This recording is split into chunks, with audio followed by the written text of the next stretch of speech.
صباح الخير يا أحلى وأجمل عالم. اليوم هالفيديو عم صوره من حصبية الساعة 6 الصبح. عم بمشي بضيعتي الحلوة. بدي أحكي عن موضوع أنا مركز فيه، إنه هل ضروري وقت نبلش بشغلة نكفي فيها طول عمرنا وتكون هي مثلا رسالتنا وخلص؟ يعني هل ضروري بس اشتغل بشغفي؟ وهل شغفي ممكن يتغير أو لا؟ مثلا خليني أخبركم عن حالي. أنا كنت عم بدرس ميكانيكال انجينيرينج بالجامعة، بقى عندي سيمستر، صار في أزمة بالبلد، أزمة دولار، اجت كورونا، اجت ثورة، فما عادش قدرت كفي. وهذا الشي طلع خيرية، لأن أنا كان شخص وزني 150 كيلو، طلع خيرية إني خسرت 70 كيلو جرام دهون بهالوقت. ورجعت حبيت هالشغلة وحبيت الجيم، واكتشفت رسالتي انه انا ساعد اغير حياة الاشخاص. لقيت حالي كثير بحب هالشغلة، ف رجعت درست بيرسونال ترينر، درست فيزيكال اديوكيشن، بلشت اشتغل بهالمجال، والحمد لله بعدني عم اشتغل بهالمجال ومكفي. فهيدي هي رسالتي، انه من معاناة من انا وصغير صار معي مشكلة وحليتها، وهلا عم ساعد الناس يحلوا هالمشكلة اللي عم تصير معهم. بس أنا وبهالرحلة هالسنتين ثلاثة بلش في شي جواتي، شغف جديد، صار في شي جواتي عم بنديلي. يعني أنا كل يوم عم بحضر مثلا عن تطوير الذات. هال3 سنين كنت كل يوم أحضر يوتيوب عن تطوير الذات، عن الوعي، عن الطاقة، عن كل شي بتصير إنسان أفضل، عن المال، عن البزنس، عن كل شي. فهذا الشغف صار عم يتحرك جواتي. فحاليا عم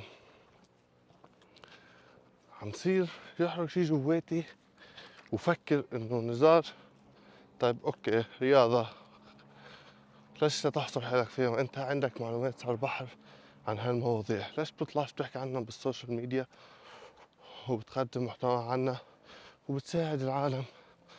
كيف انت غيرت حالك ماديا ونفسيا، ومن انسان فيش عنده ثقة بحاله، ومن انسان كان كلمته ما بتنسمع، من إنسان كان يستحي، من إنسان كان يتنمر عليه، من إنسان كان بلا شخصية، من إنسان كان فاشل، لا يعمل مصاري ولا يعمل شي، لإنسان بلش ينتج، لإنسان صار يحب حاله، لإنسان صار عنده ثقة بحاله. فهلأ عم يتحرك شي جواتي، إنه ليش بصيرش أقدم هالخدمة للعالم، وليش بصيرش أصور محتوى، لأن عندي معلومات فيها. فبلش شغفي يتغير، وانا قلت يا نزار الانسان ناجح شو بده جسم حلو وصحة منيحة ومادياته تكون منيحة ونفسيته منيحة ومكسر معتقدات الخطأ اللي عنده اياها عن كل شي بالحياة. ايش سيارة، هلا نكفي الفيديو.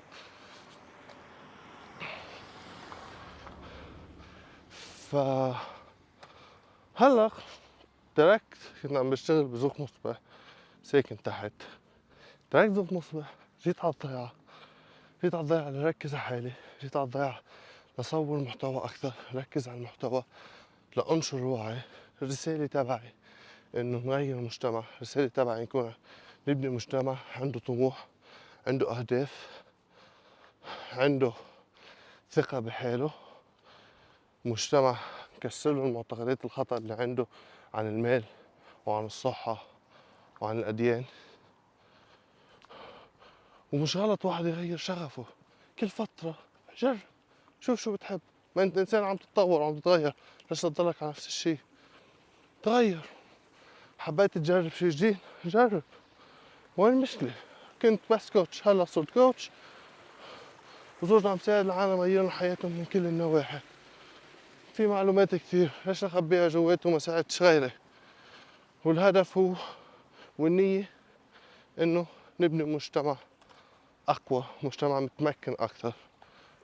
وبكل اللي بدي إياه منكم دعمكم بسبسكرايب ولايك لهالفيديو، لأن أنا بفضلكم حأكبر، وبفضلكم حنبني كوميونيتي عندها أهداف، كوميونيتي تشتغل لتطور حالها كل يوم.